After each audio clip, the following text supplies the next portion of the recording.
अस्सलाम वालेकुम। सितारों के सफ़र पर खुश आमदीद। जुपिटर यानी गुरु यानी बृहस्पति एस्ट्रोलॉजी का सबसे अच्छा, शुभ और प्रोटेक्टिव प्लैनेट माना जाता है। ये प्लैनेट विजडम, नॉलेज, ग्रोथ और करियर के सक्सेस यानी पैसा और स्पिरिचुअलिटी का असली मालिक होता है। क्योंकि कुंडली, जायचे या बर्थ चार्ट में जुपिटर जहाँ बैठा होगा, वहाँ पे इंसान अपलिफ्ट ज़रूर होगा, चाहे वो करियर हो, लव लाइफ हो, हेल्थ हो। अब सबसे ख़ास बात यह है कि जुपिटर अपनी सबसे स्ट्रॉन्ग पोजीशंस पर आ रहा है, यानी कैंसर के अंदर एंटर कर रहा है और ये शर्फ है, यहाँ पे इसको एग्जॉल्टेशन है, यानी उच्च की राशि है ये जुपिटर के लिए। ये ट्रांजिशन होगा 18 अक्टूबर को 2025 दोपहर 1 बजे। लेकिन जुपिटर यहाँ एक स्पेशल कंडीशन में होगा। इसको हम कहते हैं अत्याचारी बृहस्पति यानी फास्ट फॉरवर्ड जुपिटर। मतलब प्लैनेट पावरफुल होने के बावजूद जल्दी जल्दी मूव करेगा। लेकिन असली गेम यहाँ से शुरू होता है। जुपिटर कैंसर में सिर्फ 1.5 महीने तक होगा और 0 डिग्री पर टिका रहेगा, यानी 0 डिग्री पर स्टैंड स्टिल रहेगा। फिर 12 नवंबर को ये रेट्रोग्रेड हो जाएगा। रेट्रोग्रेड होने के बाद ये धीरे धीरे पीछे की तरफ मूव करेगा और 6 दिसंबर को ये वापस जेमिनी में एंटर कर जाएगा। यानी लगभग 1.5 महीने तक ये स्पेशल ट्रांजिट होगा, शुरू कैंसर से और एंड जेमिनी में। इस दौरान जुपिटर अपनी जो पॉजिटिव नजरात हैं 5वीं, 7वीं और 9th हाउस पर वो डालेगा। लेकिन साथ ही सैटर्न और मार्स के क्लैशेस भी रहेंगे, क्योंकि इनकी जो नजरात हैं, इनकी जो दृष्टियां हैं, वो भी क्लैश करेंगी। इसलिए ये एक बहुत पावरफुल और मिक्स्ड एनर्जी वाला टाइम पीरियड होगा, जो हर मून साइन के लिए एक अलग तरीके से इम्पैक्ट क्रिएट करेगा। तो अगर आपको आपका मून साइन नहीं पता तो आप कमेंट सेक्शन में अपनी ओरिजिनल डेट ऑफ बर्थ लिखिए। हमारा स्टाफ आपको आपका ओरिजिनल ज़ोडिएक यानी ओरिजिनल मून साइन बता देगा, जिससे आप वीडियोस देख सकते हैं। इसके अलावा अगर आपकी ज़िंदगी में कोई मुश्किलात चल रही हैं, चाहे करियर से रिलेटेड हैं, लव लाइफ से रिलेटेड हैं, आपको शादीशुदा ज़िंदगी में मुश्किलात आ रही हैं, करियर में आ रही हैं, आपका कारोबार नहीं चल रहा, आपको प्रमोशंस नहीं मिल रही, पोस्टिंग्स नहीं मिल रही, सेहत में मसले आ रहे हैं, तो आप स्क्रीन पे दिए गए नंबर पर व्हाट्सएप करके अपना अपॉइंटमेंट बुक करवाइए और मैडम एस्ट्रोलॉजर एनबक्स से कंसल्टेशन हासिल कीजिए। वो आपको एक्यूरेट आपकी रीडिंग के साथ आपको रेमेडीज़ देंगी, जिससे आपकी ज़िंदगी में आसानी आ जाएंगी। आइए आपके ज़ोडिएक की तरफ चलते हैं, यानी आपकी राशि, यानी आपके बुर्ज की तरफ। तो एरीज यानी मेष राशि यानी बुर्ज हमल वालों की बात करें, करियर, प्रोफेशन, बिजनेस और पैसों के लिहाज से, तो करियर के लिए जो ट्रांजिट होगा जुपिटर का, ये मिक्स रिजल्ट देगा।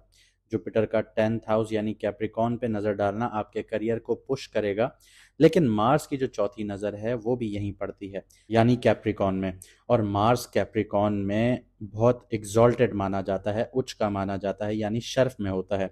और 10th हाउस में मार्स एक बहुत पावरफुल पोजीशंस पर होता है, बहुत अच्छी चीज़ मानी जाती है। लेकिन इसी के साथ साथ मार्स की जो एनर्जीज हैं वो आग वाली हैं, एनर्जी है, मतलब आप उस एनर्जी को ख़त्म नहीं कर सकते।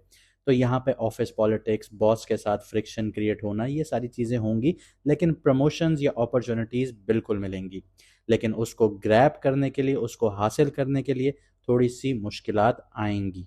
बिजनेस पार्टनरशिप्स में क्लैरिटी कम होगी, इसलिए बड़ी डील साइन नहीं कीजिएगा, क्योंकि जुपिटर अत्याचारी पोजीशन पे होगा, यानी फास्ट फॉरवर्ड पे होगा। लेकिन जैसे ही कैंसर में जाएगा तो एक स्टैंड स्टिल वाली पोजीशन होगी, तो क्लैरिटी नहीं होगी। रिसर्च अच्छी कीजिएगा, फिर ही डील्स वगैरह साइन कीजिएगा। इस ट्रांजिट के दौरान आपके पास पैसा भी आएगा, लेकिन वहीं साथ ही साथ आपके खर्चे भी बढ़ेंगे, आपकी फैमिली से रिलेटेड और प्रॉपर्टी के रिलेटेड मैटर्स से। इसकी बड़ी वजह यह है कि जुपिटर 4th हाउस में होगा। यहाँ पे सेफ अप्रोच जो होगी वो बहुत काम आएगी। स्टॉक, क्रिप्टो और लॉटरी वालों की बात करते हैं। ये टाइम स्पेक्यूलेशंस यानी हवा में बातें करने या फिर बिना रिसर्च किए अगर आप कोई कदम उठाएंगे तो उसके लिए रिस्की होगा। जुपिटर आपके 4th हाउस में बैठ के आपके 8th हाउस को भी एक्टिव करता है, तो जो आपके अंदर एक ऐसी ऊर्जा पैदा करेगा, या आप कह लें ऐसा इंटरेस्ट पैदा करेगा, या ऐसी ख्वाहिश पैदा करेगा कि आप हिडन प्रॉफिट्स की तरफ ज़रूर जाएं, कि आप ये सोचेंगे कि मैं स्पेक्यूलेशंस की तरफ ज़रूर जाऊं, कि मैं बस अंदाज़ों के मुताबिक अगर मैं यहाँ पे पैसा लगा देता हूँ तो यहाँ से मुझे फ़ायदा हासिल होगा। ऐसी टेम्पटेशन ज़रूर होंगी, लेकिन सैटर्न और मार्स के क्लैशेस की वजह से यहाँ पे नुकसानात के चांसेस ज़्यादा होंगे। शॉर्ट टर्म क्रिप्टो या लॉटरी में पैसा लगाना बहुत नुकसानदायक साबित हो सकता है आप लोगों के लिए। अगर आप डिसिप्लिन अप्रोच अपनाएं और अगर आप लॉन्ग टर्म इन्वेस्टर हैं तो ही सेफ रह सकते हैं इस टाइम पीरियड में, वरना इन सारी चीज़ों को आपको अवॉइड करना चाहिए। आगे बढ़ते हैं लव, मैरिड और सिंगल लाइफ की तरफ। लव लाइफ में फैमिली और पार्टनर के बीच में थोड़ा सा स्ट्रेस बन सकता है। मैरिड एरीज वालों के जो पार्टनर हैं उनके साथ मिसअंडरस्टैंडिंग्स फेस करनी पड़ सकती है, क्योंकि जुपिटर स्टैंड स्टिल पोजीशन पर होगा, स्पेशली घर और करियर के प्रायोरिटीज के मामले में। जुपिटर 12th हाउस पे जो नज़र डाल रहा है, यानी अपनी 9वीं नज़र, वो वहाँ पे सैटर्न बैठा हुआ है। इसका मतलब इमोशनल डिस्टेंस या टेम्पररी सेपरेशंस की फीलिंग्स आ सकती हैं। सिंगल्स के लिए रिश्ते बनने के बहुत अच्छे चांसेस होंगे, लेकिन कमिटमेंट अभी डिले होगी। पॉजिटिव साइड ये है कि जुपिटर 4th हाउस में बैठा है, जो आपके इनर इमोशंस और अटैचमेंट्स को डीप करेगा। मतलब अगर आप सब्र रखेंगे तो रिलेशनशिप्स लॉन्ग टर्म और स्टेबल रहेंगे। सेहत के हवाले से बात करते हैं। हेल्थ के लिए थोड़ा केयरफुल रहना होगा, आप लोगों को एहतियात करनी होगी। जुपिटर 4th हाउस में जो होता है तो यहाँ पे चेस्ट, लंग्स और डाइजेशन सेंसिटिव बनना शुरू हो जाती है। हालांकि ये आपको रिवाइव तो करेगा, लेकिन अगर आपने थोड़ी सी भी बेध्यानी की तो यहाँ पे मुश्किलात आएंगी। इसके अलावा 9th नज़र 12th हाउस पर पड़ रही है, जहाँ सैटर्न बैठा हुआ है, तो यहाँ पे आपकी स्लीप जो है वो डिस्टर्ब होती हुई नज़र आएगी। मार्स जो है उसकी प्लेसमेंट एक्सीडेंट्स या सडन फटीग्स का रिस्क क्रिएट कर सकती हैं, और आप लोग अभी साढ़े साथी के पहले फेज में एंटर हुए हैं। हालांकि अभी आपके लिए थोड़ा सा अच्छा टाइम होगा, क्योंकि सैटर्न जो है वो रेट्रोग्रेड है। पॉजिटिव ये है कि जुपिटर अपनी शर्फ वाली पोजीशंस पर है, एक्सॉल्टेड पोजीशंस पर आ रहा है। इससे आपकी जो हीलिंग कैपेसिटी है वो बहुत ज़्यादा इम्प्रूव हो जाएगी। यानी अगर आपके साथ कोई क्रॉनिक डिजीजेस चल रही थी, पुरानी बीमारियां चल रही थी, तो उनमें फ़िलहाल आप रिकवरी कर सकते हैं। मतलब अगर आप टाइमली केयर करेंगे तो रिकवरी फास्ट होना शुरू हो जाएगी। लाइफस्टाइल और रेस्ट पर ध्यान दीजिए। देखें, अल्लाह ताला ने आपके लिए दो रास्ते रखे हुए हैं। एक रास्ता वो है कि जो गलत है, एक रास्ता है वो जो सही है।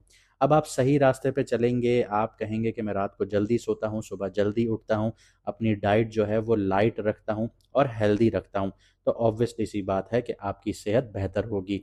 दूसरा रास्ता यह है कि आप फास्ट फूड खाएं, ऑयली फूड खाएं, तो आपकी सेहत खराब वक्त से पहले होगी।